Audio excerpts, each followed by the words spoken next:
Donc, on va aller ouvrir le module Part Design. Je vais aller me choisir le plan de face pour faire mon esquisse. Voilà.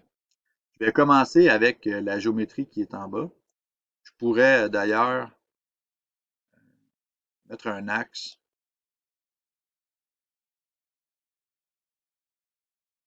qui pourrait être pratique plus tard. Donc, je vais utiliser la fonction ici, milieu, pour être sûr que mon rectangle soit bien centré. La hauteur totale ici se trouve à être de 65. La largeur est de 40. Donc, j'ai mon premier rectangle. Je vais aller utiliser la fonction extrusion. Dans la fonction extrusion, si je clique sur plus, on voit que j'ai deux distances. Je peux extruder dans les deux distances, dans les deux directions en même temps. Donc, j'ai mon plan d'esquisse au centre. Et ici, j'extrude de 20 mm d'un côté et de 20 mm de l'autre. Étant donné que c'est une extension symétrique, je pourrais aussi tout simplement cocher extension symétrique. Et là, voyez-vous, le logiciel va créer une extrusion de 20 mm de chaque côté.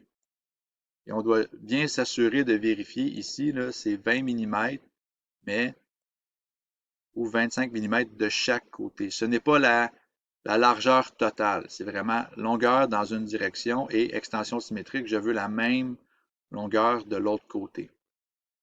Donc ici, il faut bien porter attention là, à la petite distinction. Là. Donc ici, je vais faire mon aperçu. Extension symétrique de 20 mm de chaque côté. Je confirme. Donc j'ai mon bloc. Je peux aller rajouter les congés tout de suite. Donc, je vais avoir un congé. La fonction congé, si on regarde, j'ai différentes options. Congé d'arête, congé face-face, entre deux faces, et congé tritangent. Donc, c'est pratique quand on a trois faces qui se rencontrent. Nous, on va utiliser ici pour l'instant congé d'arête, car c'est un congé simple. Là encore, là, on a différentes options qui s'offrent à nous lorsqu'on fait le congé. On peut rentrer le rayon lui-même du congé. La longueur de corde, ça va être en réalité la longueur de l'arête elle-même. Donc, je pourrais faire une distinction entre les deux, si je fais un aperçu. Là. Donc, ça ici, c'est un rayon de 20 mm. Donc, si on regarde là, la longueur de corde de 20 mm, ça donne un rayon comme ça. Et ensuite, je vais aller faire un rayon de 20 mm. Donc, voyez-vous la distinction entre les deux? Je vais me mettre dans une vue de face. Oh, c'est pas du tout la bonne vue d'ailleurs. Je vais y arriver. Parfait. Donc, voyez-vous, ici, j'ai un rayon de 20 mm. Et ici, j'ai une longueur de corde de 20 mm. Donc, ici, c'est vraiment 20 mm de corde. Ici, c'est vraiment un rayon de 20 mm jusqu'au centre. Donc, c'est beaucoup plus grand quand c'est le rayon. Il faut porter attention à ce petit détail-là. Donc, moi, ce que je vais faire, c'est que je vais aller éliminer celui qui est longueur de corde. Je n'en ai pas de besoin. Et dans mon option, là, congé constant avec rayon, je vais aller rajouter ici, dans la sélection des arêtes, je vais aller rajouter celle qui m'intéresse. En faisant l'aperçu, vous voyez, là, les deux rayons se rejoignent. Là, j'ai vraiment un rayon de 20 mm. Donc, il faut faire attention à la différence entre corde et rayon.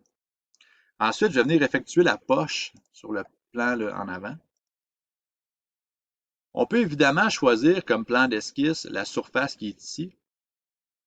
Par contre, je vous mets en garde.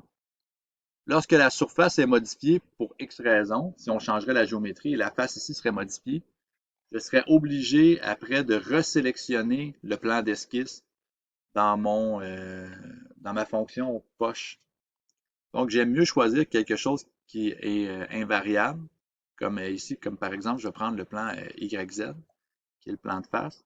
Là, quand je vais venir dessiner mon rectangle, je n'ai pas d'inquiétude par rapport à la modification du plan parce que c'est un élément qui ne changera pas. Là, je vais venir me positionner. La hauteur de cette poche n'est pas cotée par rapport à la hauteur du rectangle, mais bien par rapport à la hauteur ici.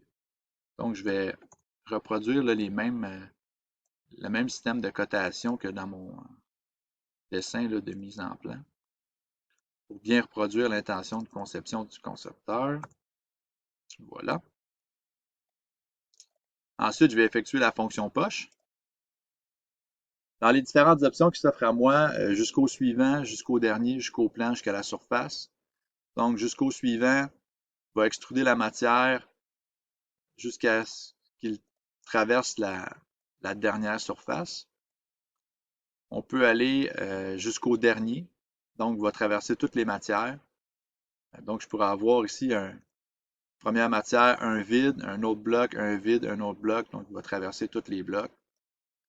Ou jusqu'au plan, alors je vais devoir sélectionner un plan.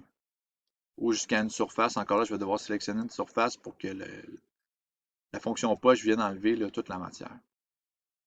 Ici, ce qui serait le plus pertinent serait jusqu'au dernier. Encore là, si je choisis une surface et que la surface est modifiée, ça peut me causer un problème. Et dans cette pièce-là, je sais qu'il n'y aura jamais d'autres matières plus loin. Donc, c'est préférable de choisir jusqu'au dernier. Là encore là, je pourrais choisir de faire une deuxième direction et de marquer jusqu'au dernier. Voyez-vous, on va percer la matière jusqu'au dernier. Ensuite, utiliser la fonction trou. Donc, la fonction trou se trouve juste ici. Lorsque j'active la fonction, je dois commencer par choisir un plan sur lequel je vais dessiner. Donc, exemple, je pourrais choisir la surface. Et là, je dois positionner le trou. Ici, j'ai l'option d'édition de l'esquisse. Je vais aller en mode esquisse. Le point représente le centre de l'axe ou le centre du trou. Donc, je vais venir positionner mon trou par rapport, disons ici, par rapport à l'arc de cercle et je vais les mettre concentriques. Donc, le centre du trou sera toujours concentrique par rapport au rayon. Et ensuite, lorsque je sors de l'atelier esquisse, je peux aller rentrer les paramètres de mon trou. Les différents paramètres qui s'offrent à moi, le type de fin. Donc ici, je pourrais marquer jusqu'au dernier. Donc là, voyez-vous, je fais un enlèvement de matière, je traverse le vide et je me rends jusqu'à l'autre surface. Si je décide de faire jusqu'au suivant, il va traverser la matière, puis là, il est rendu à la surface suivante. Donc, il va arrêter son enlèvement de matière. Et je peux choisir jusqu'à la surface. Là, je pourrais aller sélectionner la surface de fin et là, il va enlever la matière jusqu'au bout. Dans le cas présent, l'idéal, c'est encore là, c'est jusqu'au dernier. Ensuite, je peux choisir le diamètre. En l'occurrence, c'est 20. Donc, on va percer un trou de 20. Et là, ensuite, on pourrait rajouter d'autres éléments. Exemple, le type de trou. Simple, conique pour les goupilles, lamé pour cacher les têtes de vis, les têtes d'écrou, chanfreiné pour cacher les têtes de vis, ou lamé et chanfreiné pour cacher la tête de vis avec dégagement là, pour être sûr qu'il n'y ait pas d'accrochage. En l'occurrence, ici, on va choisir simple. Et évidemment, si on choisit un taraudage, on va pouvoir aller sélectionner le type de pas ou le type de filet là, qui nous intéresse. Là. Donc en ce moment, je suis en métrique, donc je n'ai que des options métriques de disponibles. C'est quand même une certaine limitation par rapport à l'assistance de perçage qu'on pourrait retrouver dans SolidWorks. Évidemment, on pourrait rajouter certains éléments de plus, mais pour l'instant, on va se contenter de faire un trou. Et ensuite, je vais aller faire ici un esquisse pour une révolution. Donc encore là, je choisis mon plan de face, qui va toujours rester invariable. Je vais me créer un axe. Je vais aller créer ma géométrie. La hauteur est de 40 mm et la largeur, c'est un rayon de 12,5. On pourrait aussi faire 25 divisé par 2. Le logiciel va calculer automatiquement la mesure. Je sors de mon esquisse. Je peux aller sélectionner la fonction révolution. Et là, voyez-vous, par défaut, le logiciel a fait une sélection. Moi, je veux la faire manuellement pour qu'on soit bien sûr de comprendre. J'ai l'axe de révolution. Donc, moi, je vais choisir mon axe de révolution.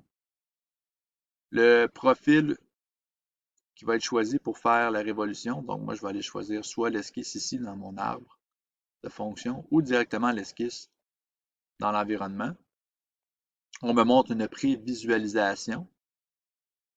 Je suis satisfait. Mais je pourrais aussi jouer avec les angles. Et voyez-vous, je pourrais faire une extrusion, là, je pourrais faire une extrusion partielle. Là. On va mettre, disons, 180 degrés. Là, voyez-vous, je pourrais faire une révolution partielle de mon esquisse. Par contre, ici, là, le but était vraiment de faire une révolution complète. Donc, je confirme mon choix. Et voilà ce qui termine notre petite pièce d'ancrage.